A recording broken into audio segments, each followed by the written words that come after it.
we encourage you to be leaders, to stand up, to speak out, evaluate what you're doing.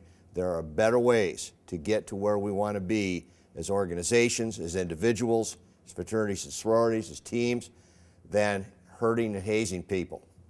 When John was a senior, he lived in the chapter house. Didn't have to. Did it to help out. They gave him his biggest room, 3rd floor. I found out some other things from Craig. I found out that John hated hazing. Didn't know that. He hated the hazing. He's up there as a senior, spring quarter, right before the quarter starts. That's when the chapters at that time would do Hell Week. Get the house cleaned up, get the pledges thoroughly intimidated and beat up, and then start recruitment for the spring. Something snapped inside of John that week. I don't know what it was. But that day, that Wednesday, 2 days into Hell Week, he knew something would happen that night. All the guys that went to Florida would come back, get all tanked up at Mac's Bar. This is a chapter tradition. Come over to the house, arrive about 2:30 in the morning, and haze the pledges until the sun came up. There were fights. There were physical confrontations because of the alcohol involved. Something snapped inside of Furt. Started going around that Wednesday, one guy going up to pledge after pledge saying, come with me. Come up to my room, food, blankets, pillows, get some sleep. Hell Week's over. Can you do that? He said, yeah, I'm a senior. I can do anything. Just kept bringing people in. Got the whole pledge class up there.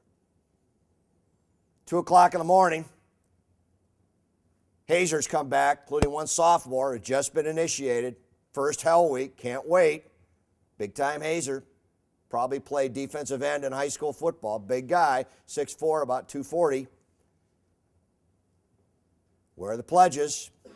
Not downstairs, not in the basement where they're supposed to be, not in the first floor, not in the second floor. They come storming up to the 3rd floor, about 12, 14 guys.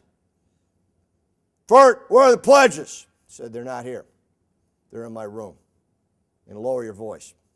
They're sleeping. What do you think you're doing? Hell Week stops tonight, man, or tomorrow morning, whatever. It's over. We're not going to do this anymore. We're not going to do this. You can't do this. He said, oh, yes, I can. And if you try to stop me, I'm going to take all the pledges, put them in cars. We're driving over to our headquarters in Oxford, Ohio, and we're going to wait till 8:01 when our executive director, Robert Miller, shows up. And we're going to walk in the headquarters behind him as he unlocks the door, and we're going to tell him everything that's going on. So you make the call. Hell Week stops, or we go to Oxford. The sophomore, I was told, was so enraged, he picked up Furt by one hand, pulled his fist back. He's going to hit him. Ask yourselves, what is it that's going on here? Furt wouldn't back away. The guy's got him dangling by his shirt and is about to strike him. 3 of them Fidels jump on this big guy, throw him down, Furt with him, get Furt back. Furt goes back, gets his LSAT, his law school admission test book, goes right back to studying, calm as anything. They drag the sophomore downstairs, who's shrieking, he can't do that, he can't do that. President comes up, who was just a weak individual, and said, Furt, we gotta do something. Furt says, nope, stops now. And I'm told that the hazing stopped. And I was informed that the hazing stopped for about 3 years, even though John had graduated. Every one of you can be that person in your club, organization, or team who stands up and says, it's done. Every one of you can be one of the person. You don't have to be dramatic. You can just say, let's take a look at what we're doing and why we're doing it. Your teammates will follow your example.